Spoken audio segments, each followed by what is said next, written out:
We're doing a few things differently in Season 5.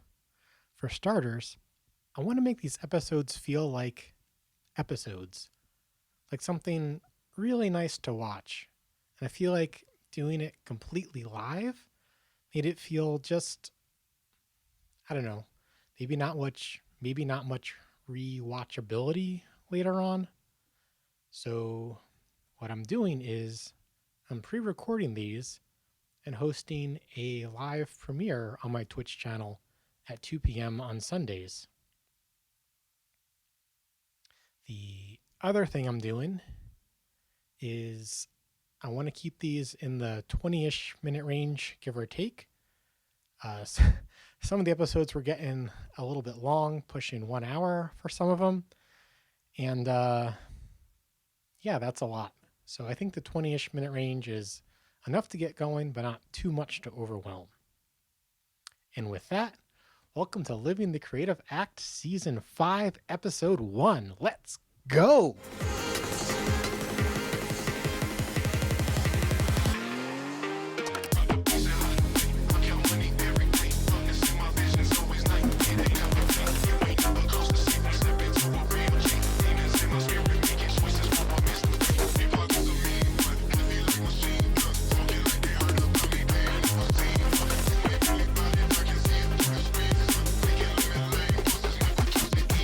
Welcome to Living the Creative Act, where we turn our attention to creativity to expand possibilities for ourselves, our art, and our world. My name is Daniel, and I'm sincerely glad that you're here. So this is what we're going to do. I'm going to read the chapter. I'm going to say a few thoughts about it, and then some more thoughts about it, and we'll end with a new experiment, trying out a new segment. See how it goes. In today's episode, we're reading pages 205 to 206 of The Creative Act by Rick Rubin. The chapter is named Experimenters and Finishers. Let's hop over to the text. In their nature, many artists lean toward one of two categories: experimenters or finishers. Experimenters are partial to dreaming and play, finding it more difficult to complete and release their work. Finishers are the mirror image, a backward reflection. They move quickly to the end point with immediate clarity. They are less interested in exploring the possibilities and alternatives that the experimentation and craft phases can suggest. Each might find it helpful to borrow from the other. Finishers might benefit from taking more time in the early phases, grading beyond the minimum requirement, experimenting with other materials, considerations, and perspectives, allowing themselves space for improvisation and surprise in the process. Experimenters might benefit from taking an aspect of the work to completion. It might be a drawing, a song, or the chapter of a book. Even making one foundational decision from which to build on can help. Take the example of an album. If you're a musician struggling with 10 songs, narrow your focus to 2. When we make the task more manageable and focused, a change occurs, and completing even a small segment builds confidence. Going from 2 to 3 is easier than going from 0 to 2. And if you happen to get stuck on 3, then skip it and get 4 and 5 done. Complete as many elements of the project as you can without getting hung up. It's much easier to circle back once the workload is reduced. Often the knowledge we gain from finishing the other pieces becomes a key to overcoming earlier obstacles. I'll let you sit with that for a moment, and then I'll share what I'm thinking about this. One day, they're just gonna try again. With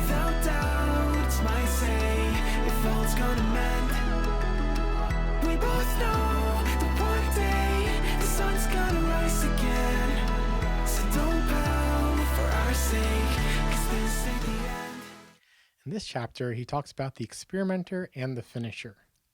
He sees them as two separate people that can learn from each other. One focuses on getting things done. The other one likes to expand, expand, expand. In Myers-Briggs, I suppose one is a J and the other is a P.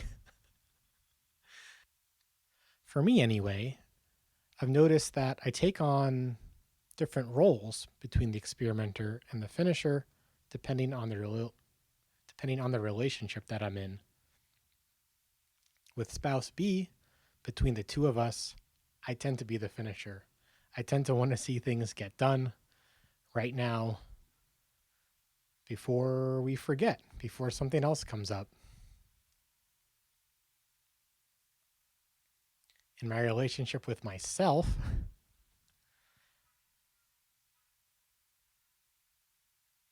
I notice both parts. Sometimes I'm more of an experimenter, and sometimes I'm more of a finisher. While making this video, I've definitely started a few experiments in the middle of this video that may or may not make it into the final cut. We'll see.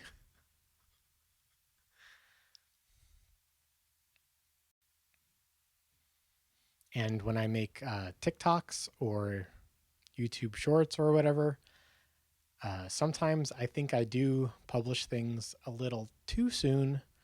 I think there are some things that I could have taken a little step further and it'll be even better.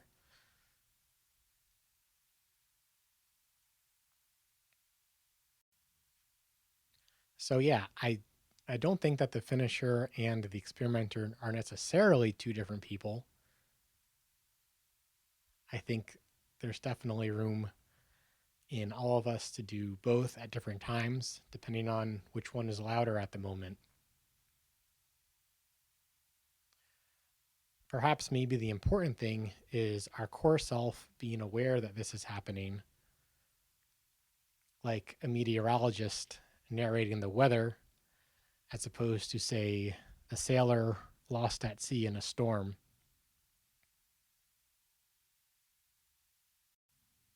How do you access your core self, you might ask?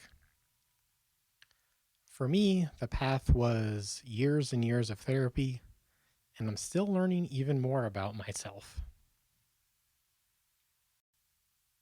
Let me introduce one of my parts to you. It's an experimenter. It sees every seed as special. As soon as I have an idea, it needs to take it all the way to completion, all the way to publishing, building all the dependencies. It feels like it's a hero. It feels like the weight of the world is on its shoulders. It needs to finish every single thing or else disaster. It wants every seed to feel special. It wants every idea to not feel abandoned. I do think that's a beautiful thought, and I'm grateful that I have that part with me. That part doesn't need to be in control all the time, though.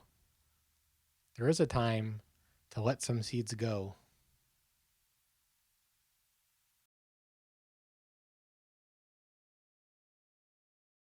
Speaking of starting and finishing and experimenting, I wanted to share a little bit more about why I want to experiment with everything.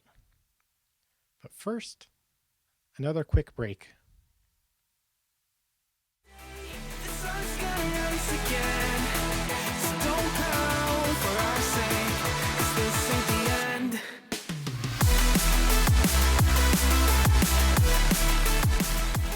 I need to do everything myself because I want to grow. Different art forms inform each other. You can take one thing from one art form and go to another art form and apply it there, and maybe it works. Maybe it doesn't, but it's another thing to try in that art form. If I just pay someone else to make my emojis for the stream, for example, then I lose out on that experience. I lose out on that opportunity to grow. And I want that. I want to make these connections between different disciplines. That's what I'm trying to do. And yep, that's where the name Full Queue Developer comes from. Of course, it's a play on full stack developer, which is a developer that writes the JavaScript that runs on the server and the JavaScript that runs in the browser. But I do a little bit more than that because, well, I also wrote the iPhone app for Underway, and I wrote the Android app for Underway, and I wrote the DevOps for Underway, and I managed the infrastructure, and I designed Underway. I had the initial idea, and of course, Spouse B contributed further to the design. But I've also done the marketing for Underway, and I respond to customer reviews and emails for Underway. So is that still full stack? That's a little bit more than full stack. What's that called? A full queue? Because doing all of that will definitely give you a full queue of things to do. But I'm growing even more than that. To promote the app, I started live coding. I started working on the app live on Twitch so folks could see how the app is built. And that brings in even more things to think about, even more things to design and have an opinion on. What does the stream look like? What does the stream logo look like? What's the on-screen situation look like? What's the background look like? What do the Twitch emojis look like? So yeah, a lot of stuff that you see is going to be in the experiment phase. It's stuff that has not yet reached its greatest level of expression yet, but that's how far I've gotten so far. And I do have a safe space to share these ideas, to share these experiments before sharing them with the greater public. There's a subscriber-only channel in the Discord. They get the first look at a lot of my ideas, which gives me the opportunity to decide, how do I feel sharing this? Did this feel good to share? Do I want to share this? What do I want to change? Do I like reading this? Do I like seeing what I shared? Because if everything is for the audience, then I'm the first member of the audience. I'm the audience member that matters most. If I don't like what I made, that's valuable information. If I don't like what I made, then that's a failure. Needs to experiment more. Needs more work, needs more refinement. I am happy with basically everything I put out. But yeah, of course, some stuff I feel was a little more successful than other things. I do like some things a little more than other things. For example, my favorite scenery videos are more recent ones from November and December, even though I started this back in August. Even though I started recording scenery videos back in August. Yeah, maybe one day I'll find something to spend money on and not build myself. Oh, I guess there's a few things that I have spent money on and I haven't built myself. I haven't made this mic. I was more than happy to buy this. I haven't made my laptop. I was more than happy to buy that. I haven't written my own operating system. I'm very happy to use an open source orchestration layer like Kubernetes. That replaced so many scripts I was writing by hand. Yeah, there's a lot I want to explore, but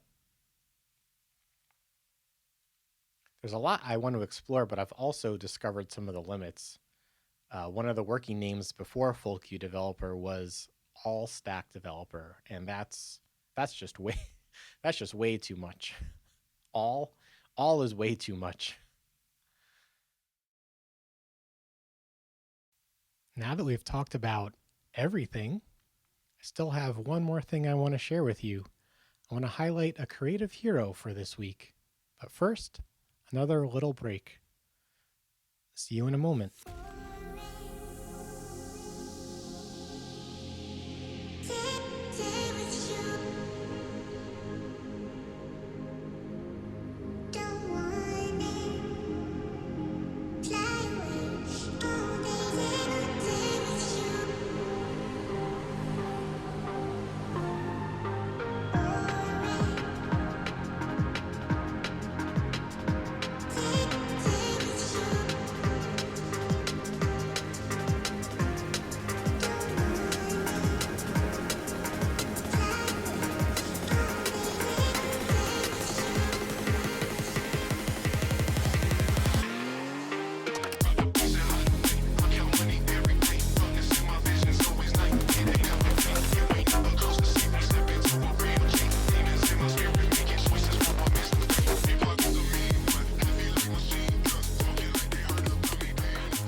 We can't talk about creativity for ourselves without talking about creativity for everyone. And in 2024, I'm adding a new segment to Living the Creative Act. I'm going to highlight heroes of creative freedom who cleared the way for others, who showed us new colors, new flavors, new notes, new things to choose to broaden our palette and expand our souls. And we're going to kick off the segment with a punch from the greatest to ever punch, Muhammad Ali. In the clip we're about to watch, he explains why he opposes the draft for the Vietnam War during the 1960s. Where other folks were fleeing the country to Canada or Switzerland, he stayed in the United States. He opposed the draft because he opposed the war. His religion was against it, he said. And for standing by his convictions, he would lose his boxing license, which is how he made money. And what I also hope you can see in this clip are the themes of life, of freedom, of creating, up against the themes of war, destruction, and killing. Okay, I think that's enough context. Let's take a look. I'm saying you talking about me about some draft, and all of you white boys are breaking your neck to get to Switzerland and Canada and London. I'm not going to help nobody get something my Negroes don't have. If I'm going to die, I'll die now, right here fighting you. If I'm going to die, you my enemy. My enemy is the white people, not Viet Congs or Chinese or Japanese. You my opposer when I want freedom. You my opposer when I want justice. You my opposer when I want equality. You won't even stand up for me in America for my religious beliefs, and you want me to go somewhere and fight, but you won't even stand up for me here at home. He said, I will not hurt people who have not hurt me.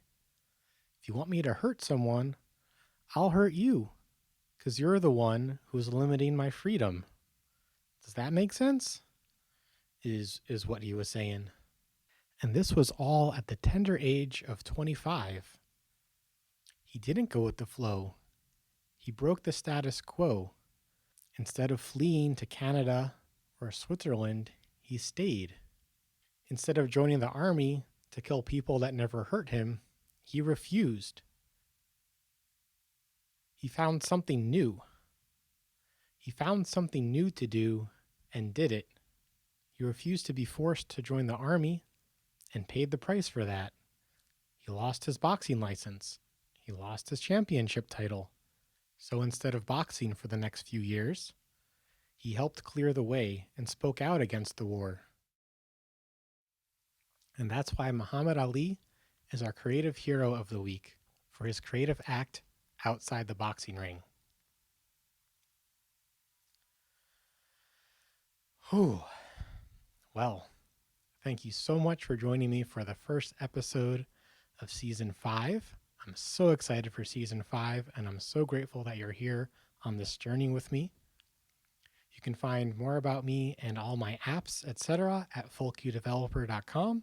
And most importantly, you can watch this episode there ad-free. Hope you have a wonderful week, and I'll see you next Sunday.